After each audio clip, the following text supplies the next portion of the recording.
कौन से कर्म करने से मनुष्य को पशु योनि मिलती है, किस पाप के कारण अगला जन्म कुत्ते का होता है, कौन से कर्म इंसान को सांप बनाते हैं, और वह कौन सा धर्म है जो आत्मा को कीड़े मकोड़े की योनि तक पहुंचा देता है।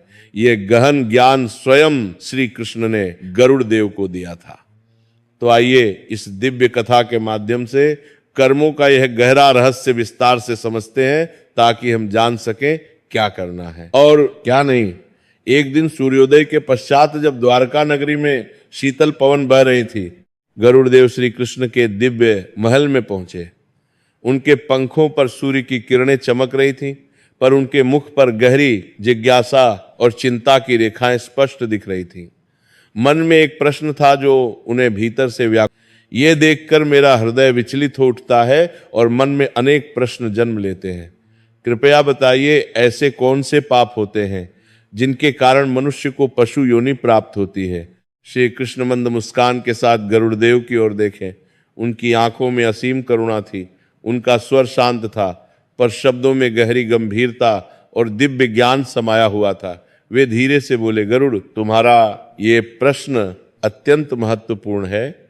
ये केवल तुम्हारी जिज्ञासा नहीं, बल्कि समस्त मानव जाति के लिए विचार करने योग्य विषय है। कर्म का फल सूक्ष्म और रहस्यमय होता है और उसे समझना सरल नहीं। इसके पीछे ब्रह्मांडीय नियम काम करते हैं। थोड़ा ठहर कर और गंभीर होते हुए श्री कृष्ण ने आगे कहा, इसका उत्तर मैं तुम्हें सीधे नहीं बल्कि एक कथा के मध्य से दूंगा। यह कथा हर उस मनुष्य के लिए कल्याणकारी और मार्गदर्शक होगी जो अपने कर्मों और उनके परिणामों को गहराई से समझना चाहता है। इतना कहकर श्री कृष्ण कथा आरंभ करने लगे और गरुड़ देव पूर्ण एकाग्रता और श्रद्धा के साथ ध्यानपूर्वक सुनने लगे। बहुत ही समय पहले की बात है। एक शांत और हरियाली से भरे पवित्र नदी के तट पर बसे गांव में एक सदाचारी ब्राह्मण रहता था। ग्रंथों का अध्ययन और मंत्रोच्चारण उसके दिनचर्या का अभिन्न अंग था। उसके साथ उसकी पत्नी रहती थी, जो स्वभाव से अत्यंत सरल, पवित्र और धर्मपरायण थी। उसके चेहरे पर सदैव शांति और संतोष की आभा रहती थी। दोनों का जीवन एक दूसरे के सम्मान और गहरी समझ पर टिका हुआ था। ब्राह्मण की पत्नी प्रतिदिन प्रातः ब्रह्म मुहूर्त में सबसे पहले उठती, पवित्र जल से स्नान करके स्वच्छ और सात्विक वस्त्र धारण करती और सबसे पहले तुलसी के पौधे में श्रद्धापूर्वक जल अर्पित करती। दीप जलाकर वह नतमस्तक होकर ईश्वर का स्मरण करती और पूरे मन से प्रार्थना करती। उसके लिए यह केवल एक नियम या परंपरा नहीं था, बल्कि श्रद्धा और प्रेम से भरा हुआ भाव था। घर के हर काम में उसका मन पूरी तरह लगा रहता और वह बिना किसी शिकायत या अहंकार के अपने कर्तव्यों का पालन करती। उनके घर में धन, अन्न और सम्मान की कोई कमी नहीं थी। गांव के लोग ब्राह्मण का बहुत आदर करते थे और कठिन समय में या किसी धार्मिक प्रश्न के लिए उससे सलाह लेने आते थे। पर एक कमी थी जो दोनों के हृदय में चुपचाप एक गहरी पीड़ा बनकर रहती थी। एक दिन संध्या के समय जब दीपक जल रहे थे, ब्राह्मण धीरे से अपनी पत्नी के पास आकर बैठ गया और भारी मन से बोला, मैंने जीवन में जो कुछ भी पाया है वह सब ईश्वर की अपार कृपा से है, पर मन के किसी कोने में यह अभाव बार बार उभर आता है।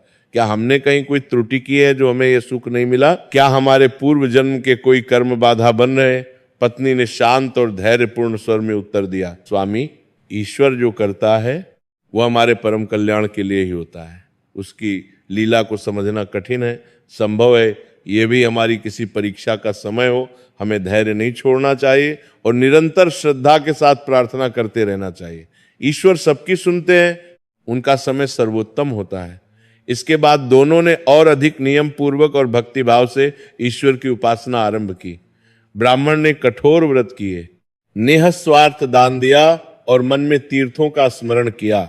वह प्रतिदिन मंदिर जाता और ईश्वर से केवल एक ही वरदान मांगता, संतान का नहीं बल्कि सद्बुद्धि और सही मार्ग पर चलने की शक्ति का।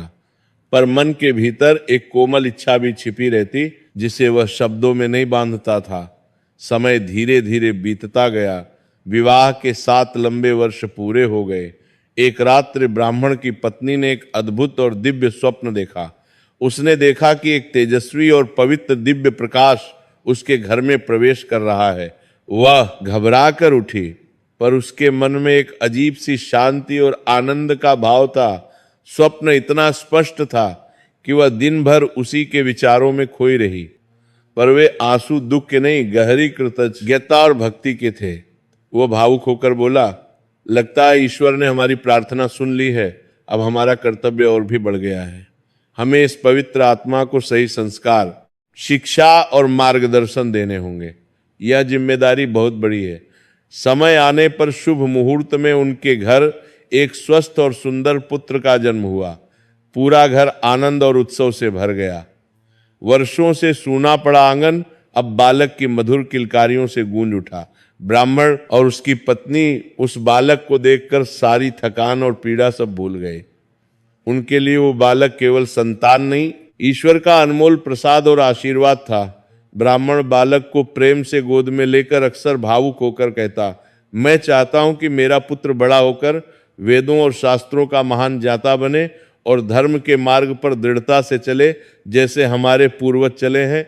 यदि उसके हृदय में करुणा, सत्य और दया होगी तो ज्ञान अपने आप उसके पास आएगा। हमें उसे केवल प्रेम ही नहीं बल्कि सही उदाहरण और संस्कार देने होंगे। ब्राह्मण स्वभाव से अत्यंत दयालु और करुणामय था। प्रतिदिन प्रातःकाल वह एक गाय को प्रेम पूर्वक रोटी खिलाएं बिना कभी भोजन नहीं करता था। उसे लगता था कि यह उसका पवित्र धर्म और कर्तव्य है। गांव की संकरी गलियों से गुजरते समय यदि कोई कुत्ता, बिल्ली या छोटा पक्षी, एक दिन एक जिज्ञासु पड़ोसी ने विस्मय से उससे कहा, आप इतना दान करते हैं, हर जीव का इतना ध्यान रखते हैं, क्या आपको कभी ये बोझ नहीं लगता? इतना समय और धन क्यों व्यय करते हैं? ब्राह्मण ने शांत भाव से और मुस्कुराते हुए उत्तर दिया, यदि किसी भूखे को देखकर भी हृदय ना पिघले और करुणा ना जागे तो ज्ञान और धर्म का क्या अर्थ रह जाता है? प्रत्येक जीव में वही परमात्मा है, उनकी सेवा करना ही सच्ची पूजा है। उसका पुत्र धीरे धीरे बड़ा होने लगा।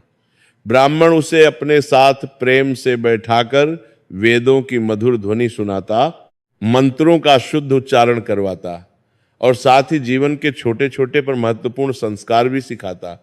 वह उसे केवल पुस्तक का सैद्धांतिक ज्ञान नहीं बल्कि व्यवहार और जीवन का व्यवहारिक ज्ञान देना चाहता था। बालक भी उन दिनों पिता की बातों को ध्यान से सुनता और उनके दैनिक कार्यों को गौर से देखता। उसकी निर्दोष आंखों में जिज्ञासा झलकती थी। एक दिन बालक ने मासूमियत से पिता से पूछा, पिताजी आप प्रतिदिन हर जीव को भोजन क्यों देते हैं? वे तो बोल भी नहीं सकते, आपको कैसे पता चलता है कि उन्हें भूख है? ब्राह्मण ने उसके सिर पर स्नेह से हाथ रखते हुए धीरे से कहा, बेटा वे शब्दों में बोल नहीं सकते, ये सत्य है, पर पीड़ा और भूख तो महसूस करते हैं। उनकी आंखें सब कुछ कह देती हैं। जो दूसरों की पीड़ा को समझता है और उसे दूर करने का प्रयास करता है वही सच्चा मनुष्य होता है। यही मनुष्यता है, यही धर्म है। समय अपनी निरंतर गति से आगे बढ़, उसके भीतर की जिज्ञासा अब संयमित नहीं रही। गांव से बाहर की चमकदार दुनिया, नए लोग और नई आदतें उसे अपनी ओर तेजी से खींचने लगी। धीरे धीरे वह ऐसी संगत में पड़ गया जहां ना तो धर्म का कोई मान था और ना ही संस्कारों की कोई कदर थी। आरंभ में परिवर्तन बहुत सूक्ष्म और धीमा था। वह पिता के साथ वेद पाठ में कम बैठने लगा, पूजा के समय कोई न कोई बहाने बनाने लगा। माता की प्रेमपूर्ण कही बातें उसे बोझ और पुरानी लगने लगी। ब्राह्मण यह सब चुपचाप देख रहा था, पर उसने धैर्य नहीं छोड़ा। उसे गहरा विश्वास था कि पुत्र भले ही अपने मां रर्ग से अस्थायी रूप से भटक रहा है, पर अंततः वह अपने संस्कारों की ओर लौट आएगा। एक दिन ब्राह्मण ने अत्यंत शांत और चिंतित स्वर में पुत्र से कहा, बेटा मैं देख रहा हूं कि अब तुम्हारा मन ना अध्ययन में लगता है न साधना में। तुम बदल गए हो, बताओ क्या? तुम्हें कोई कष्ट है या हमसे कोई भूल हो गई? हम तुम्हारी मदद कर सकती। चिंता और प्रेम के साथ धीरे से बोली, बेटा अपने तरीके से जीना गलत नहीं है, पर सही और गलत का भेद जानना भी बहुत आवश्यक है। हम तुम्हें रोक नहीं रहे, बस तुम्हें गिरने और भटकने से बचाना चाहते हैं। हम तुम्हारे हितैषी हैं, पर पुत्र के कानों पर जैसे जूं तक नहीं रेंगती थी, अब वह देर रात तक घर से बाहर रहने लगा। उसके नए मित्र उसे गांव के बाहर दूर ले जाते, जहां नशा और मांस का सेवन एक आम और स्वीकृत बात थी। वही पुत्र जो कभी गाय और पक्षियों को प्रेम से देखता था, अब उन बातों को हंसी में उड़ा देता। एक रात वो नशे में झूमता हुआ घर लौटा। उसके वस्त्र अस्त व्यस्त थे, आंखों में मदिरा की स्पष्ट लाली थी और चाल लड़खड़ा रही थी। ब्राह्मण ने यह दृश्य देखा तो उसका पिता का हृदय दुहक से कांप उठा। उसने कठोर शब्द नहीं कहे, पर स्वर में गहरी पीड़ा और निराशा थी। बेटा, यह मार्ग तुम्हें कहाँ ले जाएगा? सोचो, मैंने तुम्हें सत्य और संयम सिखाया था। तुम्हारे कर्म केवल तुम्हें ही नहीं, पूरे वंश और समाज को प्रभावित करेंगे। पुत्र बेशर्मी से हंस पड़ा और लड़खड़ाते हुए बोला, पिताजी, आप पुरानी और बासी बातों में जीते हैं। जीवन एक ही बार मिलता है, अगर अपने मन से ना जिया तो ऐसे जीवन का क्या अर्थ रह जाता है। उसकी निर्दयी बातों ने माता पिता के हृदय को जैसे चीर कर रख दिया। फिर भी वे मौन रहे। उन्हें लगा कि क्रोध से नहीं, प्रेम और धैर्य से बात बन सकती। एक दिन उसके मित्रों के बीच बातचीत हो रही थी। एक मित्र ने थोड़े संकोच से कहा, तुम्हारे पिता तो पूरे गांव में पवित्रता और धर्म के जीवंत प्रतीक माने जाते हैं। तुम ये सब करते हो तो तुम्हें कभी अपराध बोध नहीं होता? पुत्र ने मदिरा का पात्र उठाते हुए अहंकार से उत्तर दिया, पिता का जीवन उनका है, मेरा जीवन पूरी तरह मेरा है। मैं उनकी तरह बनकर अपनी जवानी नहीं गंवाना चाहता। उसकी हंसी में घमंड था और आंखों में अहंकार की चमक थी। वह ये पूरी तरह भूल चुका था कि स्वतंत्रता और उच्छृंखलता में बहुत बड़ा अंतर होता है। उधर घर में माता हर रात देर तक दीपक के सामने बैठकर प्रार्थना करती। उसके शब्द मौन होते, पर आंसू बहुत कुछ कह जाते। एक संध्या ब्राह्मण ने अंतिम बार प्रयास करने का दृढ़ निश्चय किया। उसने पुत्र को अपने पास बैठाया और अत्यंत गंभीर स्वर में बोला, मैं तुम्हें आदेश नहीं दे रहा, केवल जीवन के अनुभव की बात कह रहा हूं। जो कर्म आज सुख देते लगते हैं, वे कल पीड़ा बनकर लौटते हैं। प्रकृति का नियम है। पुत्र ने झुंझलाकर रूखा उत्तर दिया, आप हमेशा भविष्य की काल्पनिक बातें करते हैं। मैं वर्तमान में जीता हूं, मुझे उपदेश नहीं चाहिए, मुझे बस मेरी आजादी चाहिए। उस रात ब्राह्मण बहुत देर तक जागता रहा। उसे अपने ही कर्मों पर गहरे विचार आने लगे। क्या कहीं पालन पोषण में कोई कमी रह गई थी? क्या प्रेम अधिक था या अनुशासन कम? उसके भीतर एक अनजाना भय घर करने लगा। वह अपने कृत्यों को तर्कों से सही ठहराता, पर भीतर कहीं एक खालीपन भी था जिसे वह स्वीकार नहीं करता था। समय बीतने के साथ ब्राह्मण के पुत्र के शौक और अधिक बढ़ते चले गए।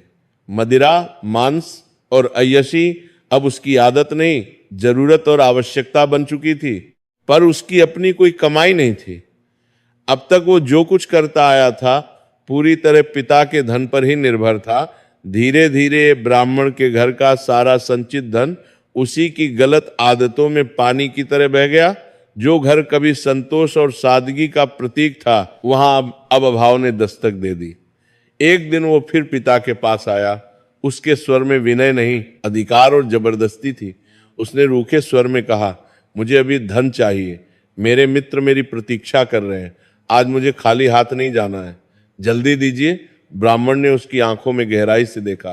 वह भली भांति समझ गया था कि यह धन किसी अच्छे कार्य के लिए नहीं मांगा जा रहा। भारी और दुखी मन से उसने उत्तर दिया, बेटा, अब मेरे पास देने को कुछ भी नहीं बचा। जो कुछ था वह सब तुम्हारे शौकों में चला गया, और मैं अब ऐसे अधर्म के कर्मों के लिए और धन नहीं दे सकता। यह मेरी विवशता है। यह सुनते ही पुत्र का क्रोध भड़क उठा। आग की तरह वो चिल्लाया, तो आपने मुझे बेसहारा छोड़ दिया। आपने कभी मेरी इच्छाओं को समझा ही नहीं। अगर धन नहीं दे सकते तो मुझे उपदेश देने का भी कोई अधिकार नहीं रखते। माता घबराकर बीच में आई। उसके स्वर में कांपती हुई पीड़ा और गहरी ममता थी। बेटा, क्रोध में ऐसा मत बोलो। हमने तुम्हारे लिए क्या नहीं किया। आज भी तुम्हें सही मार्ग पर लाने की आखिरी कोशिश कर रहे हैं। थोड़ा रुको और सोचो। जिस आंगन में उन्होंने उसे चलना सिखाया था, उसी आंगन से वे आज अपमानित होकर निकल पड़े। ब्राह्मण की आंखों से आंसू बह रहे थे, पर वह शांत और धैर्यवान था। उसने पत्नी का हाथ थामा और कहा, संभव है यही हमारे कर्मों की परीक्षा हो। ईश्वर जहां ले जाएंगे वही हमारा आश्रय होगा। उन पर हमारा पूर्ण विश्वास है। रात के अंधेरे समय दोनों जंगल की ओर बढ़ते चले गए, न कोई ठिकाना न कोई साधन।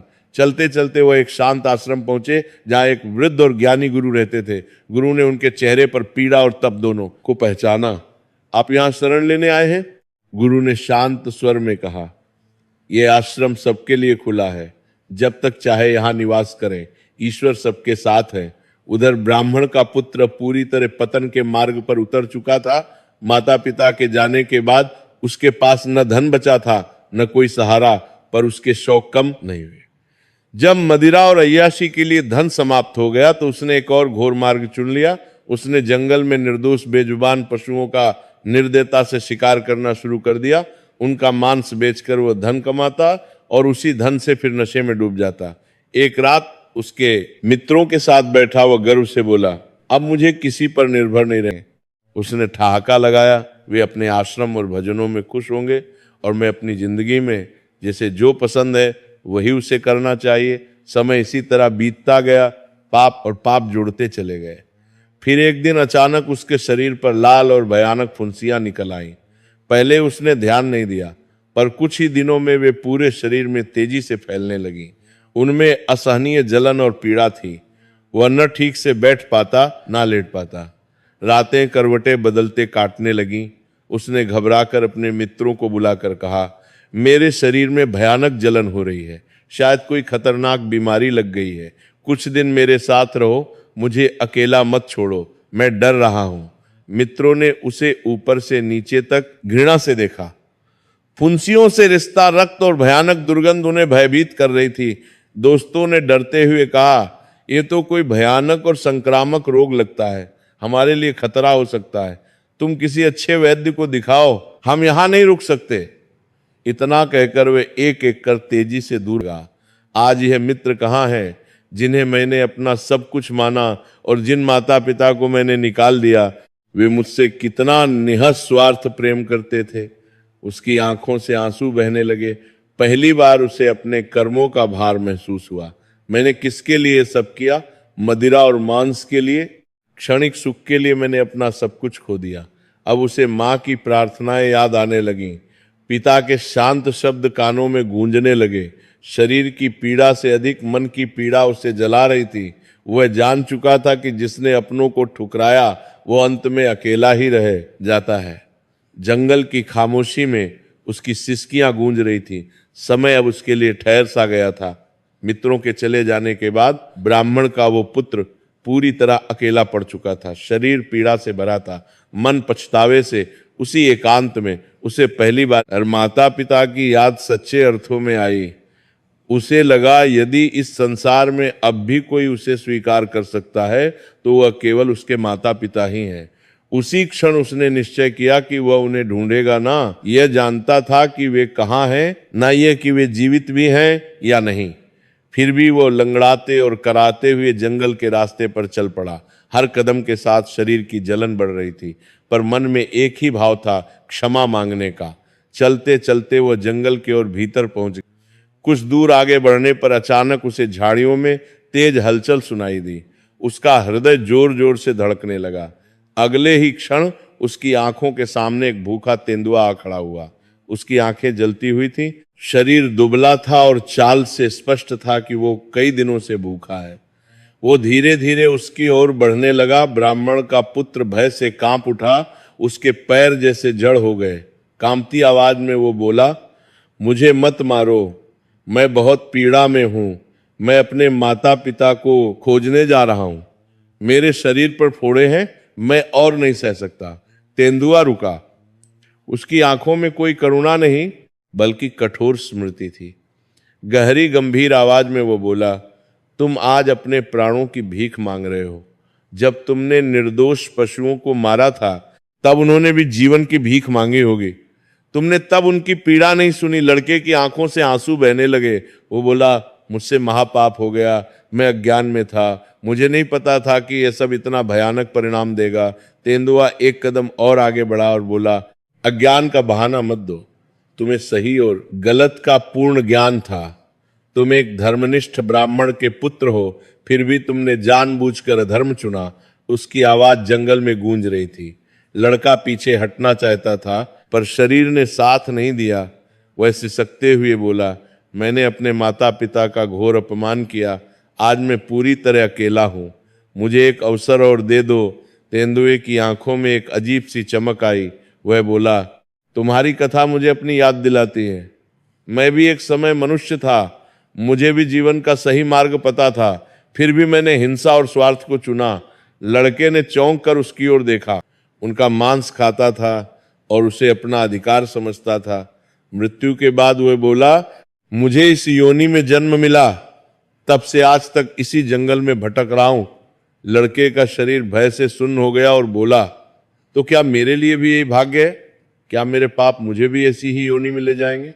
तेंदुआ गंभीर स्वर में बोला, कर्म कभी नष्ट नहीं होते, वे समय आने पर निश्चित फल देते हैं। तुम्हारे कर्म आज मेरे सामने खड़े हैं। लड़के ने हाथ जोड़ दिए, मुझे क्षमा कर दो, मैंने जीवन को हल्के में लिया, मुझे नहीं पता था कि हर कर्म का लेखा रखा जाता है।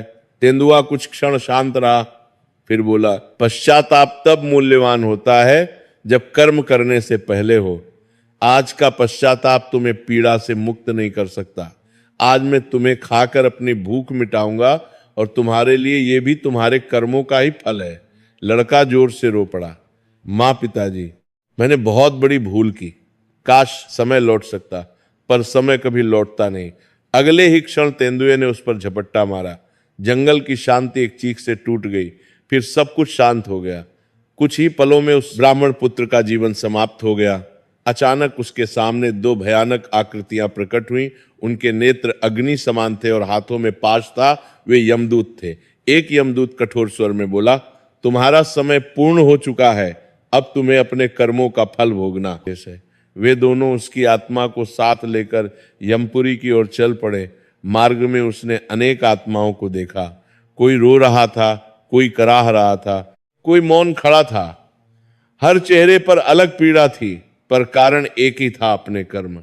कुछ ही समय में वह यमपुरी पहुंचे। वहां का वातावरण अत्यंत गंभीर और भयावह था। विशाल सभागृह में धर्मराज यमराज अपने सिंहासन पर विराजमान थे।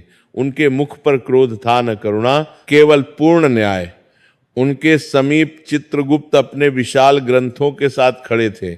यमदूतों ने विनम्रता से प्रणाम कर कहा, महाराज, ये वही आत्मा है जिसने जीवन में अनेक घोर अधर्म किए, इसे आपके सम्मुख उपस्थित किया गया है। यमराज ने गंभीर और भेदक दृष्टि से आत्मा की ओर देखा। उन्होंने आदेश दिया, चित्रगुप्त, इसके कर्मों का पूरा विस्तृत लेखा प्रस्तुत करो। चित्रगुप्त ने विशाल ग्रंथ खोला। उनका स्वर शांत था, पर शब्द कठोर सत्य से भरे थे। यह आत्मा एक धर्मनिष्ठ ब्राह्मण की संतान थी। इसे सही और गलत का पूर्ण ज्ञान प्राप्त था, फिर भी इसने जानबूझकर अधर्म का मार्ग चुना। उन्होंने आगे विस्तार से पढ़ा, माता पिता का घोर अपमान किया, उनके धन को नशे और विलास में नष्ट किया, निर्दोष पशुओं की निर्दयता से हत्या कर मांस का व्यापार किया। पश्चाताप केवल डर से किया जब फल सामने आ चुका था। आत्मा सिर झुकाए खड़ी थी। महाराज, वह कांपते हुए बोली, मैंने बहुत बड़ी भूल की, मैं पूर्णतः स्वीकार करता हूं कि मेरे कर्म अत्यंत। उन्होंने कुछ क्षण मौन रखा, फिर दृढ़ता से बोले, तुमने जीवन में बेजुबान प्राणियों को भयानक पीड़ा दी। अब तुम्हें स्वयं उन योनियों में जाकर उस पीड़ा को प्रत्यक्ष अनुभव करना होगा।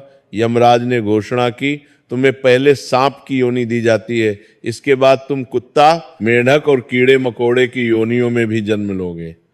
योनियां जहां भय, भूख और तिरस्कार निरंतर साथ रहते हैं। आत्मा कांप उठी। क्या ये दंड कभी समाप्त होगा? क्या मुझे मानव जन्म फिर मिलेगा? यमराज ने उत्तर दिया, जब तुम्हारे संचित कर्म पूर्णतः समाप्त होंगे तभी आगे का मार्ग खुलेगा।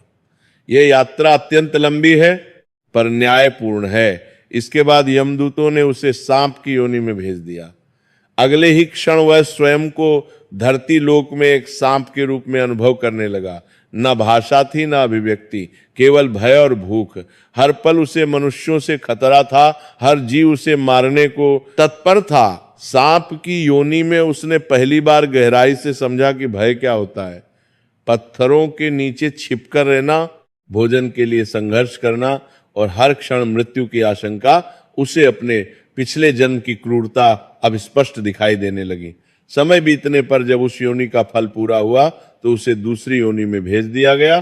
कभी वह कुत्ता बना जहां उसे दुत्कार और भूख मिली, कभी मेंढक जो हर कदम पर कुचले जाने का भय सहता है, कभी कीड़ा जिसे कोई महत्व नहीं देता। हर योनि में उसे एक ही बात से समझ में आती गई, जिस पीड़ा को मैंने दूसरों को दिया वही पीड़ा अब मेरा अनुभव बन चुकी है। कौन रहे। फिर वह आगे बोले, मनुष्य पशु योनि कब प्राप्त करेगा? उसके कई महत्वपूर्ण कारण हैं। पहला कारण है क्रूर हिंसा और निर्दयता। जो मनुष्य बिना किसी वास्तविक आवश्यकता के केवल स्वाद, मजा या मनोरंजन के लिए पशु पक्षियों की निर्दयता से हत्या करता है और दूसरों के दर्द को बिल्कुल महसूस नहीं करता, उसकी आत्मा को उसी हिंसा से जुड़ी पशु योनि में जाना पड़ता है। ऐसे कर्म करुणा से पूर्णतः शून्य होते हैं और करुणा के बिना मनुष्य मनुष्य नहीं रह पाता। फिर श्री कृष्ण ने आगे कहा, दूसरा कारण है भोजन में लोभ और असंयम। जो व्यक्ति केवल जीभ के क्षणिक सुख के लिए जीता है, खाने पीने में कोई मर्यादा नहीं रखता और विवेक को छोड़ देता है, उसे ऐसी योनि मिलती है जहां बुद्धि नहीं, केवल भूख और प्रवृत्ति होती है।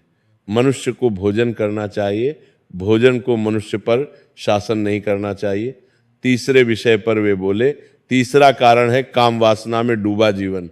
जो मनुष्य स्त्री पुरुष के सम्मान को भूलकर केवल वासना को ही जीवन का लक्ष्य बना लेता है, पर स्त्री गमन, छल और भोग में लिप्त रहता है, वह आत्मा ऐसी योनि पाती है जहां विवेक समाप्त हो जाता है और केवल प्रवृत्ति शेष रहती है।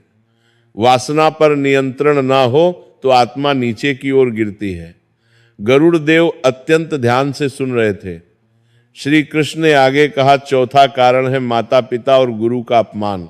जिनसे जीवन मिला, जिनसे संस्कार और दिशा मिली, यदि मनुष्य उन्हीं का अपमान करे, उनकी सेवा से मुंह मोड़ ले तो वह कृतघ्न कहलाता है। ऐसी आत्मा को ऐसी पशु योनि मिलती है जहां सेवा तो करनी पड़ती है पर सम्मान नहीं मिलता। अंत में श्री कृष्ण ने कहा, पांचवां कारण है अहंकार। जो व्यक्ति अपने धन, शक्ति, ज्ञान या पद के घमंड में दूसरों को तुच्छ समझने लगता है, गरीब और निर्बल का उपहास करता है, उसे वही योनि मिलती है जिसे वह तुच्छ समझता था, ताकि वह अनुभव से जाने की घमंड का फल क्या। मनुष्य जन्म सबसे बड़ा अवसर है। जो इसे करुणा, संयम और विनम्रता से जी लेता है वही इस चक्र से मुक्त हो पाता है। गरुड़देव श्रद्धापूर्वक नतमस्तक हो गए। उन्होंने कृतज्ञता से कहा, प्रभु, आज आपने कर्म और करुणा का सच्चा और गहरा अर्थ समझा दिया। यह ज्ञान सभी के लिए कल्याणकारी है।